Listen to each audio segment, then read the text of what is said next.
personal views and opinions expressed by our podcast guests are their own and are not legal advice or official statements by their organizations.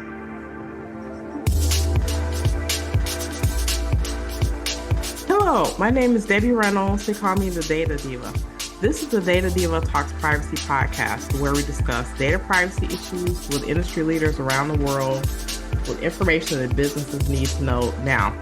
I have a very special guest. Actually, in addition to being a special guest, this is a special episode. So I have Nicol Turner Lee on the podcast with me today.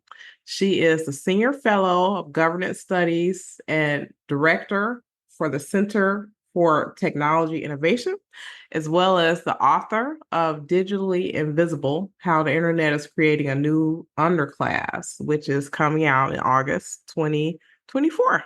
Welcome. Thank you so much. And just to be exact, August 6th is the date the book is out, and you can get it at a bookstore near you. Thank you for having me, Debbie. Yeah. Well, this is going to be amazing to have you on the show. First of all, I've interviewed over 200 people on the podcast. You will be my 200th interview, and you're the only person who's ever been on the show twice. Oh, I feel so fortunate. That is good to know. And I'm happy to be here with you, because if anybody knows where to go for the types of conversations that they need to have on data privacy, you are that person. You are a rock star in this space. And I'm appreciative for you having me on the second time. So sweet. Oh my goodness. I have recently listened to your other podcast episode again because you were recently appointed to an AI safety board with the Department of Homeland Security. And there are some lesser known people on that board, like the guy from OpenAI. I think the head of Microsoft is on there too. I can't remember. But as I looked down the list, I was like, oh God, please let it be somebody I know on this list. And when I saw you on there, I was like, oh, okay, I'm okay. I know Nicole's there. She's having the right conversations. And I think you're a perfect person for that board. But talk to me about what you've been up to. I just see you at the Flurry. I saw you on CNBC. I see you're going to Martha's Vineyard, doing some book signing. You're just all over the place. So tell me, what have you been up to? Well, first and foremost, let me just say this. I maintain the true and overarching responsibility of being my kid's mama. So this summer, when I'm not doing important policy work, those kids have gotten me very active with regards to their own activities. So I maintain that particular position as being the mom of the house.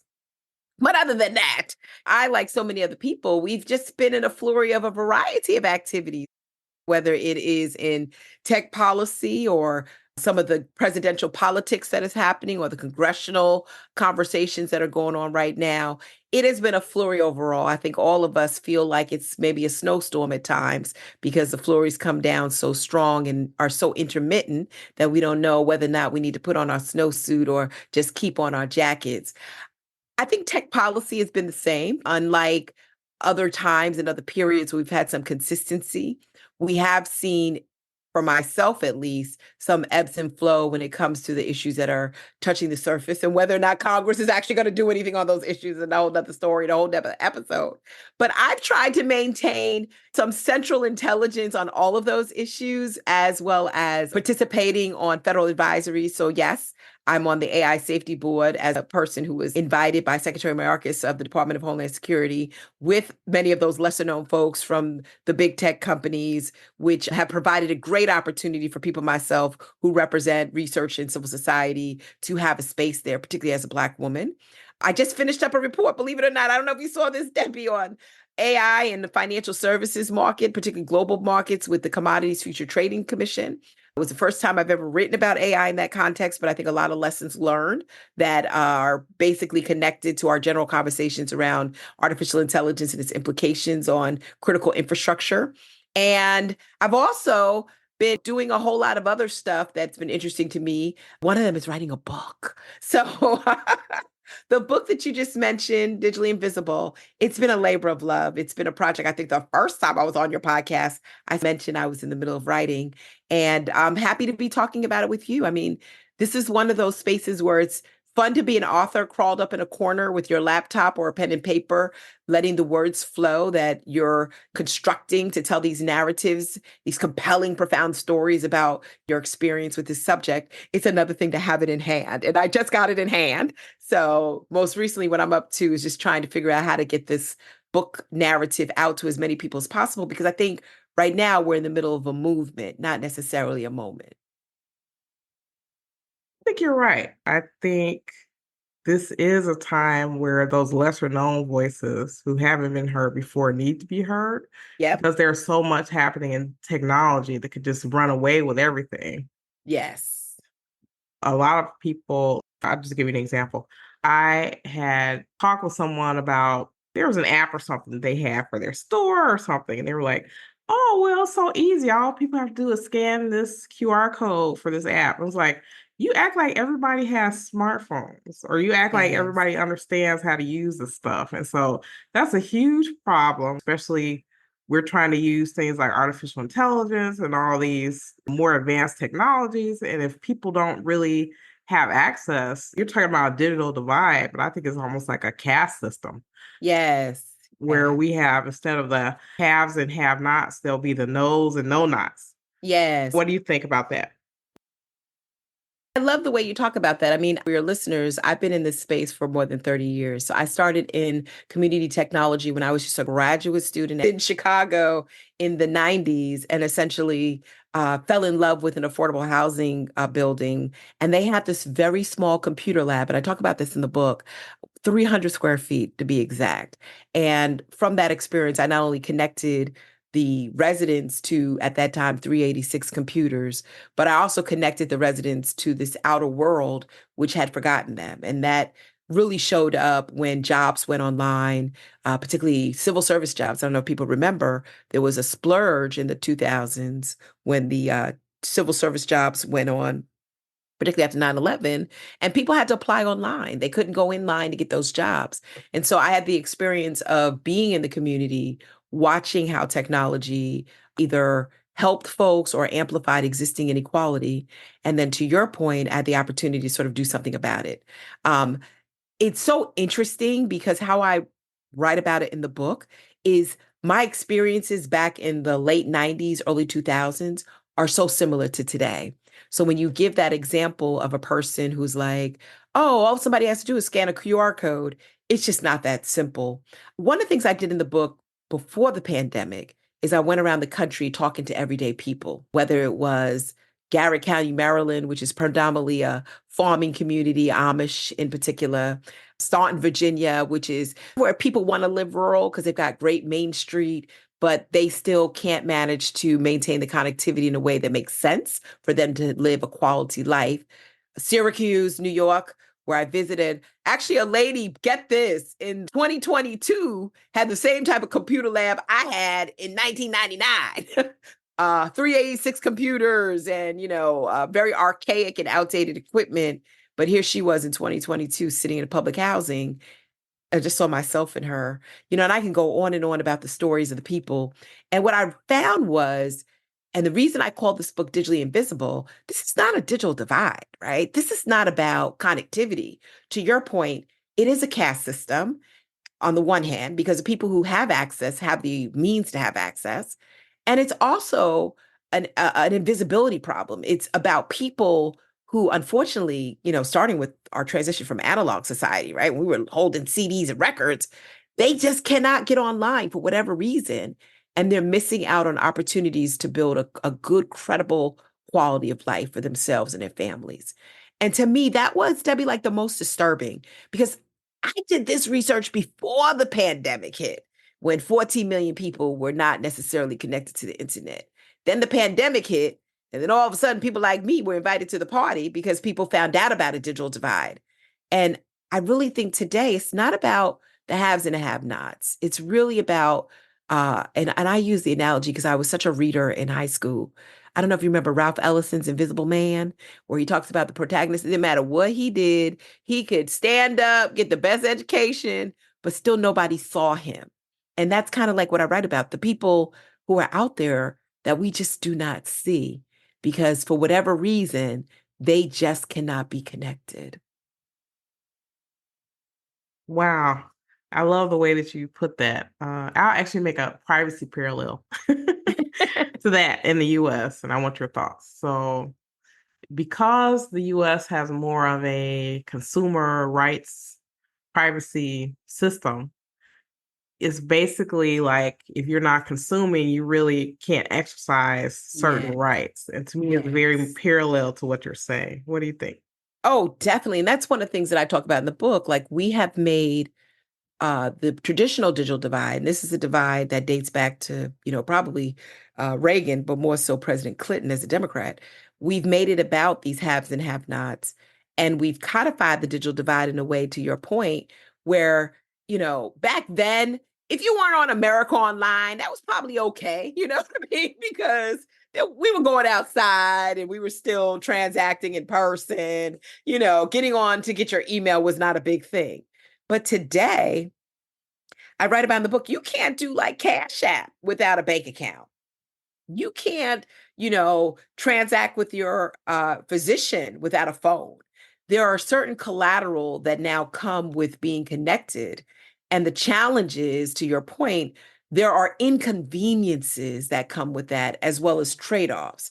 And so it's really important that we move this from, and I mean, I hate to be harsh about it, but since I have the years, like almost 30 years, 3 decades working in the 6 presidential administrations, it's almost as if we still treat like people not being connected as like a social service program. And we don't look at it, and this is something I really stress in the book, as these trade-offs are also trade-off to our global economy. Who's not getting the jobs of today? What faces in this digital disconnectedness are being disservice because they have to pay a surcharge every time they go into a store or every time they get an operator on the phone. To me, all these things are part of this invisibility, which is why Debbie Lawrence I called the new underclass. This is a new group of people. We saw them in COVID. I hate to say it. They couldn't even get their vaccination, but it's a new group of people. And I love your analogy that have sort of been cast out of our system simply because of their economic and social needs. I feel like this is similar to what life was like in the mid 90s when people were going from paper systems to digital systems. Yes. And the issue was that the things we wanted to do, the amount of data there was, it was just impossible to do it in paper. So we had to move towards these digital systems. And now we bringing in more AI.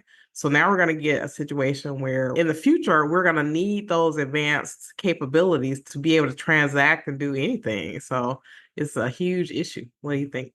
No, I love that. Okay, so it's so funny when I consider myself to be interesting and I write a lot of stuff, but I've never written a full book. So this is like 200 plus pages of me writing. I think the longest thing I've ever written like that was my dissertation when I was a PhD student. That was many, many, many years ago. So was a new thing. But part of that, I had to do some historical fact checking and storytelling. And to your point, I do talk a lot about this transition from what we all know as like this analog, very rotary society to something that's more digital. So I still remember my phone number growing up, 636-2437. And if I really want to date myself, it was NE6-2437. Okay. Because back then we used the letters of the number as opposed to straight numeric value. My point is, all of that has impacted where we are with digital invisibility and our global competitiveness in a very highly technical society.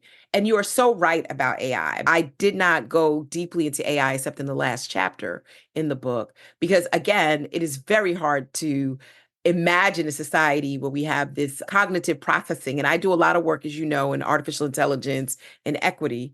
And yet we still have a digital divide before us. It means that whatever systems that we create or whatever efficiencies that businesses or government embeds into eligibility determination or public benefit completion or getting your driver's license, it still will be disadvantaging people who are not online. And so one of the things I remember when I was working in the space in a nonprofit around the decades that I've been working on digital issues, my old boss used to say, it's about getting people from inline to online. And this was in the mid 2000s. Let me say that again, from inline to online. Well, that very much holds true today. The challenge is we still have not solved this as a competitive not problem. We don't see this directly as a healthcare issue, an education issue, an employment issue. We see it as we need to accelerate these shiny objects and tools and make sure there's enough infrastructure for people to engage. And then we get Pew that comes in and says, well, even if you gave it to them, it may not be relevant to them.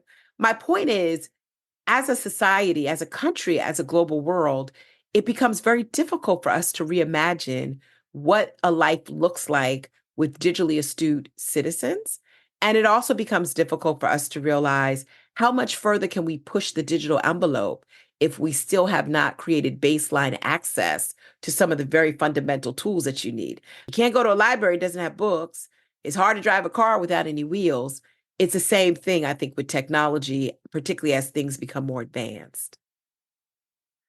Yeah, I agree. And I want your thoughts about privacy as being foundational to what's happening in AI. So I'm sure you know you've been in this work for many, many years. We've been screaming at the sky saying, yeah, we need to do something in the US on privacy. And then when AI burst on the scene in terms of people getting more democratization, I would say, of AI and people talking about it more, the privacy people like us, they're like, well, what about us? We need some action on privacy. And I feel like some people don't understand how privacy is connected in AI and they don't understand how it has to be foundational. So tell me your thoughts about that. When I talk about this also in the book, I think privacy is foundational to digital access. And I'll start there, then move into AI. Think about during the pandemic when people were asked to report their vaccination or go to their local pharmacy to get a shot. We don't know where those records are. I don't know where my records are, except that I got this card that has become very flimsy that has the dates in which I took all my shots.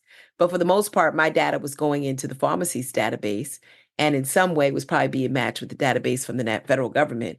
But there's been no mention of where that data is.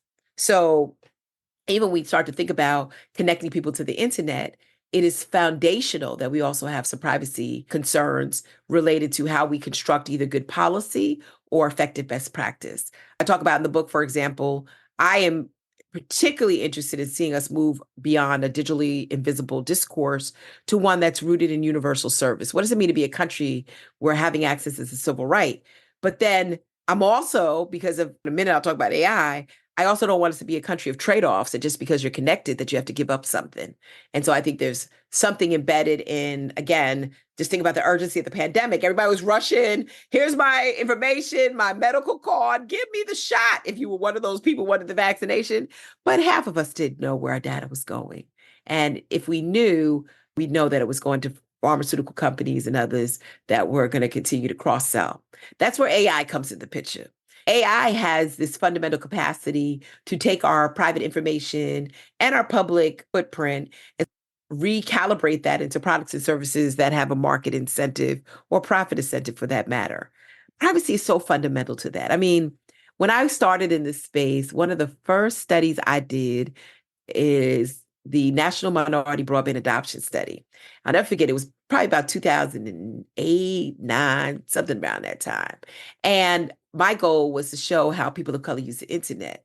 And then years later, we'd have our first round of the privacy debate, Debbie.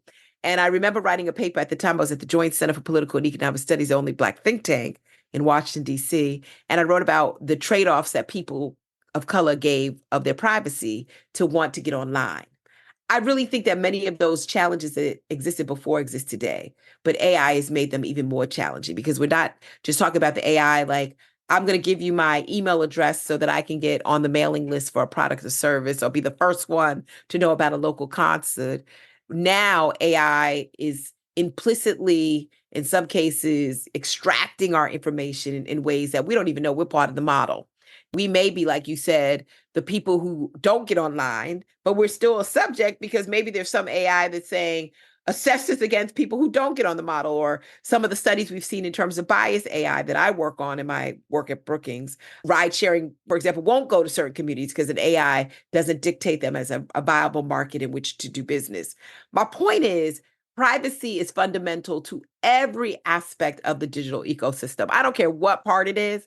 We need some privacy guardrails. And you and I and so many other people have been pitting the pavement for so many years. I would say, I think I've been in digital access issues as long as I've been in privacy issues. And until we have those rules of the road, we're not going to see privacy the same way that I saw it coming in the digital divide age. Privacy is going to be so much more significant because AI will extract that privacy for its own means and take and cultivate that in some instances into biased outcomes for people. I don't know if I told you, Debbie, I'm running at Brookings now an AI equity lab that is looking at non-discrimination and anti-racism in AI models. And a lot of that has to do with the fact that the data that's training these models, one is open data without any type of privacy restriction, and it's traumatized data, as my dear friend Renee Cummings would say. It comes with so much historical legacy baked into it around racism and discrimination. So you've been pin the pavement on this. I think it's really important that this privacy become an overarching component of how we actually cultivate and craft the digital ecosystem. I'm starting to sound like a Black Baptist preacher. I'm so sorry. That's okay. And I think data trauma, I love that Renee says that because I think that's a very apt word because not everyone experiences data the same way, right? Yes, yes. And data has the ability to amplify and sort of celebrate you, or it can, harm and penalize you. I mean, I am doing the work of the Equity Lab to sort of workshop out AI use in some high risk areas: education, criminal justice, housing, healthcare, financial services, education, employment. And the reason I did the Equity Lab is, one, I was probably testifying on just about everything. When you talk about all the committees I'm on, you ain't telling a lie, right? I'm one of those people who shows up, I think, in so many things. And I was saying to myself, I'm not even the subject matter expert. I'm a sociologist who just gets the general schema of things. What would happen if you put people with interdisciplinary backgrounds and cross-sector expertise alongside technologists? So that's part of the intent of the Equity Lab, is to really workshop how do you get to more inclusive, ethical, responsible AI? And starting with the data is really the starting point, right? Because that data, in many respects, will help us to frame the extent to which there are these vulnerabilities in these models, particularly in the context in which they're applied. So, just a quick example on that. It's one thing to develop an AI model in a lab and to suggest, well, hypothetically, this should work because we've tested it on these conditions. And then you deploy something like facial recognition in the world, and you find out that it misidentifies people with darker skin, or it picks up on outdated photos, or because of the lack of privacy, it's scaling your social media, or it's looking at photos that you have in 2015 databases of DNA. At the end of the day, they are incriminating decisions that are being made just on bad data and, I think, poorly interrogated systems. Yeah. My concern there is that, a lot of these systems, the problems for facial recognition, for example, doesn't say, okay, this is not that person. You're like, well, it may be this person. That's right. That's right. I mean, I That's a spent a year. problem. I spent a year and a half on the National Academies of Sciences. We were doing research as it was blessed by the president as part of executive order on criminal justice. And it was a small group. And many of these people were like the people who built the technology. And, here I come in. I just know about it as a researcher, as a sociologist. And I tell you, the technology is not fully cooked and it's not optimized for circumstances in which technologists may not see those variables play out in the lab. But it has very, very harsh consequences. Like Portia Woodruff in Detroit, public knowledge about her case was picked up by facial recognition for robbing a store. She was 7 to 8 months pregnant. Clearly wasn't the person robbing the store because they weren't pregnant, but yet she was arrested in front of her children, brought down to the station, almost had a miscarriage, had to hire a lawyer to get out. Now she is basically suing the city of Detroit. I mean, those things should not happen because we've put all of our trust in a technology that is not fully baked. And they shouldn't happen, I think, again, going back to my book, in a evolution of technology that has not quite been equitable and inclusive and fair to all populations. We have a lot more work to put a stake in the ground when it comes to digital technology. And the faster that we deploy AI without solving digital access issues, the more problems we're going to have going forward. Yeah. I agree completely with that. During your research when you were doing the book, tell me about something that maybe you were surprised, that shocked you, that you, as you were getting deeper into it, you're like, oh my goodness, I couldn't even believe that this is happening. I had a couple of those on a good news side because I don't want to sound like, you're Debbie, so I'm Debbie Downer, right? I gotta make sure I keep myself a little positive here, but because I'm a tech enthusiast. But I do remember, like, on a positive note, going into Garrett County, Maryland, which is about 3 hours outside of DC, and it's a very small Amish community. Some of you may know it as like the Deep Creek area. So it's a beautiful farming community, very rural. In fact, so rural, there were more cows than people, is what I call the chapter. And I'm a city girl, so I kind of felt a little out of place. And my GPS was not always working well, let's just say, in terms of cellular signal. But I remember going to a five-room school, and the math teacher of the 50 students that were in the school, if less, basically suggested that they were the leading robotics team in the state of Maryland. And this was despite the religious proclivities where the Amish are not big fans of technology.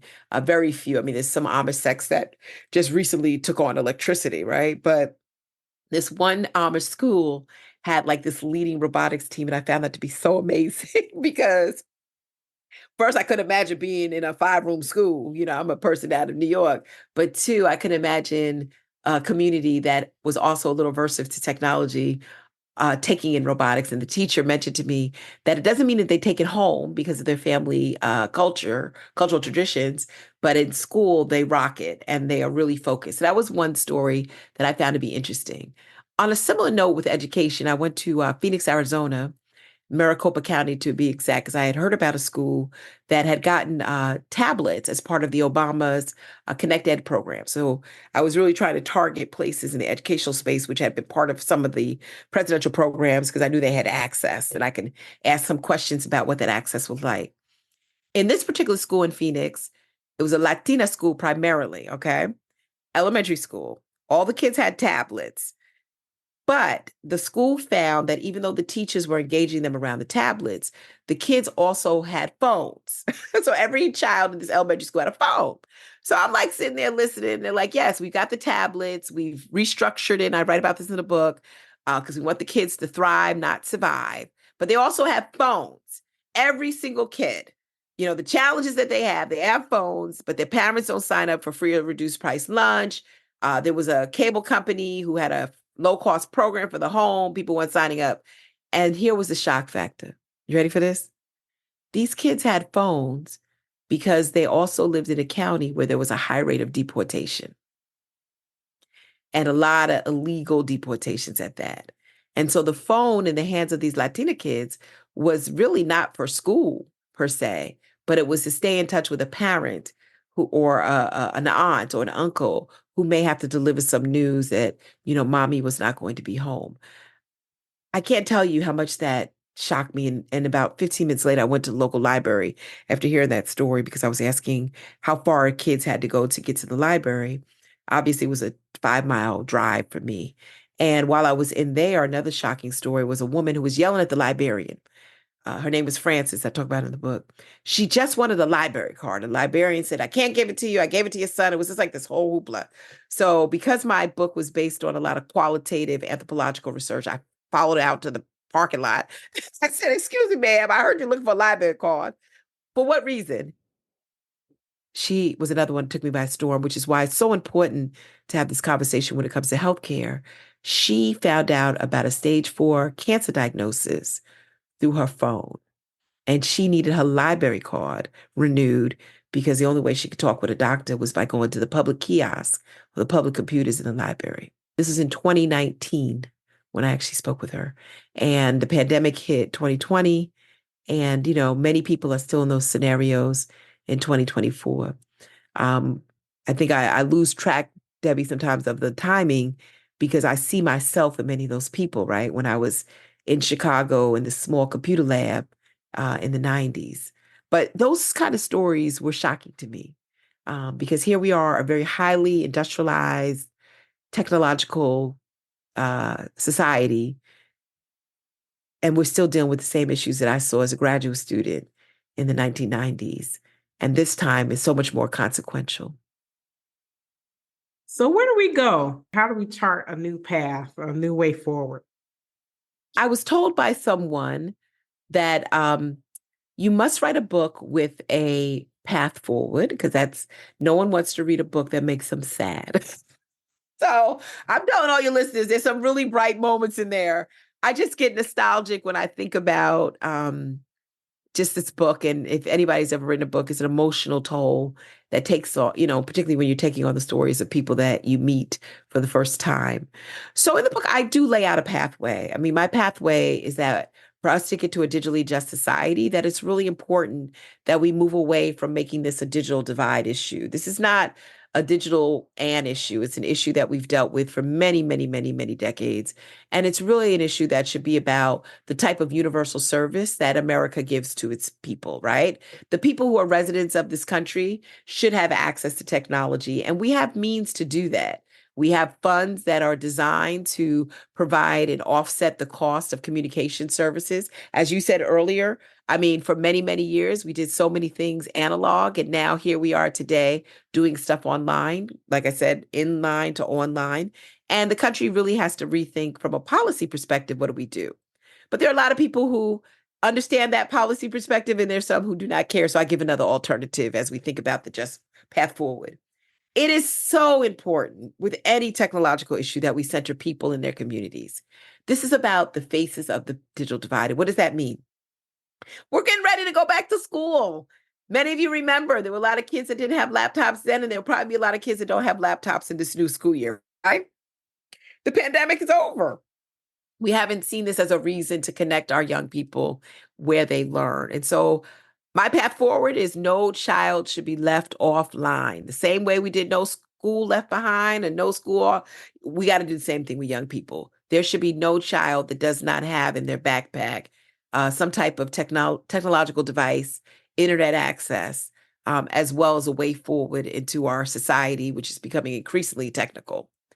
No worker should be left offline. I think it's particularly important that, when I was a kid and I worked in McDonald's, yes, I was in the back flipping burgers. Okay. I was that kid who my mom would tell me when I got off of work, get in the back seat of the car, girl, because you smell like a burger. You smell like you just left your job. Well, today, jobs exist where they're either remote or there are a lot of jobs that just have, I would call it intuitive technical experience, not even like a computer science degree.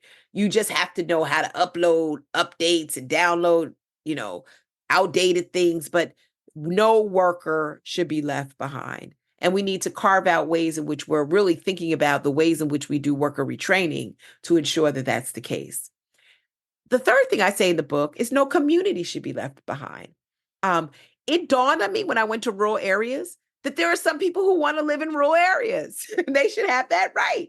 Not everybody wants to live in an urban area. There's some folks who want to open up a restaurant, stay on Main Street. I met this really cool man who had a barbershop, a one-chair barbershop that had decided he was going to put a Wi-Fi connection in his barbershop because the kids in Staunton could not do their homework. And he said, come in and get a haircut and get online and do your homework. And he's like, I love living in this rural community because it gives me the opportunity to do stuff like that.